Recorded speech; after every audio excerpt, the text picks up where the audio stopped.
Equalization is the process of changing the frequency response of an audio signal. Do you remember we looked at the frequency response a few weeks ago? And I had a visual aid for you to look. We had that green line, the flat line. And then I showed you how when I changed my timbre, that line was changing. Do you remember we spoke about this a few times? So in practical terms, we change the tone of a signal when we change its frequency response. Okay, let's just go to that page where there is that gray strip with all those names that refers to perception. We look at that a few times. There it is, that one. Okay, now let's quickly look at that. All the terminology used in that picture refers to equalization terms. So there you will have stuff like thin or thick or nasal, muddy. You will have edgy, sibilant, sweet, warm.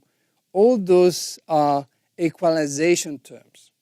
In other words, we used this example before, but just to refresh the memory, if it sounds nasal, like my cousin, I can do something about it because I can change the frequency response of this sound so that by counteracting the nasal sound, which is an excess in 1000 Hertz somewhere there, I can actually counteract that with an equalizer and therefore bring this to this. Okay?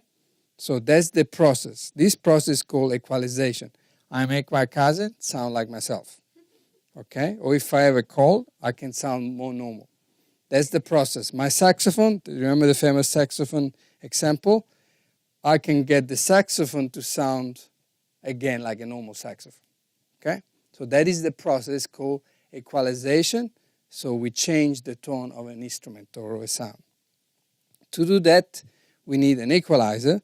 So if we want to understand what is an equalization process, how do we do this, we need to understand what an equalizer is.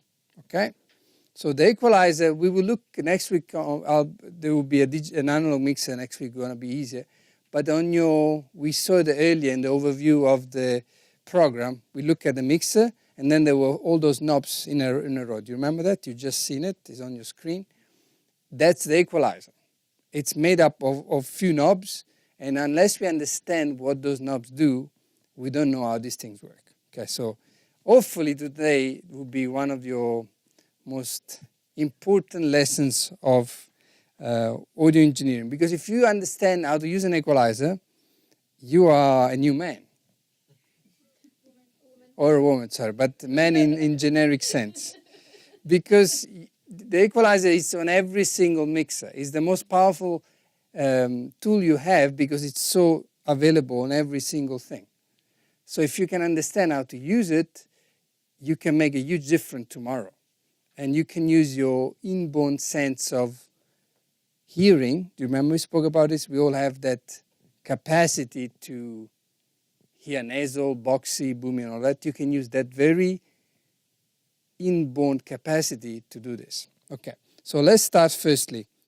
Let's define an equalizer, and before we do that, let us visualize it on our screen. So if you're there, what I want you to do is to right-click on any of those knobs. Just right-click on any of those knobs, not the bottom one of the first four. Right-click on one of the first four knobs on the channel, and now you will see a equalizer or an editor, a tone editor. Okay, don't do anything yet. You will see that there's 1, 2, 3, 4 circles. Am I right? Everybody there? Right-click on one of those knobs. Yeah, that's it. Right-click on one of those knobs. Now, let's concentrate on me. Just have that picture in front of you. So what is an equalizer? An equalizer is an electronic or digital device that processes the frequency response of a signal. Okay, you have it in front of you. Right now, you have a frequency response. You see the red line is on 0. Can you see that? Now, that frequency response relates to the signal that you will be processing or working on the channel that you clicked on. Okay, let's say you clicked on the channel 2, which is snare. You will be looking at the frequency response of the snare. You with me? So let's repeat this. What is an equalizer? It's an electronic or digital device that processes the frequency response of a signal. Okay, this is just add knowledge. You will know anyway further, but at least you have the definition. The next thing that we must underline about an equalizer is that an equalizer is made up of bands. B-A-N-D-S, bands. Now, in front of you, you have an equalizer. How many bands does it have? 1, 2, 3, 4 bands. Okay? So now if we want to understand an equalizer, the next step we must take is to define what a band is.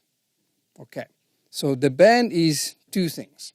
Firstly is one change to the frequency response of the processed signal. Now take one of those circles and push it up. Just one and push it up or down, as you wish. How many changes have you made to the frequency response? 1. How many bands do you have? 4 bands. How many changes can you make? 4. So you can't make more than 4 bands, more than 4 changes.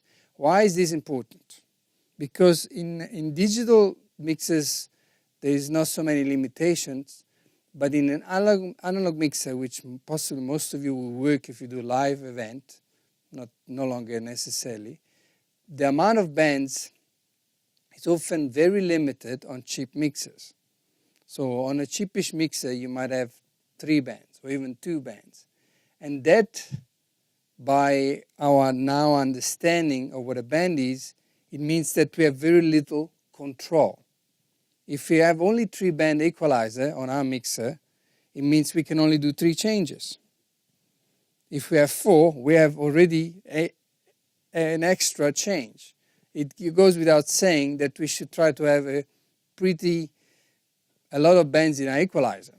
Okay, obviously you can this equalizer with a lot of bands. Obviously you don't need a huge amount of bands on everything, but with 1 or 2 bands it's going to be very difficult to process anything.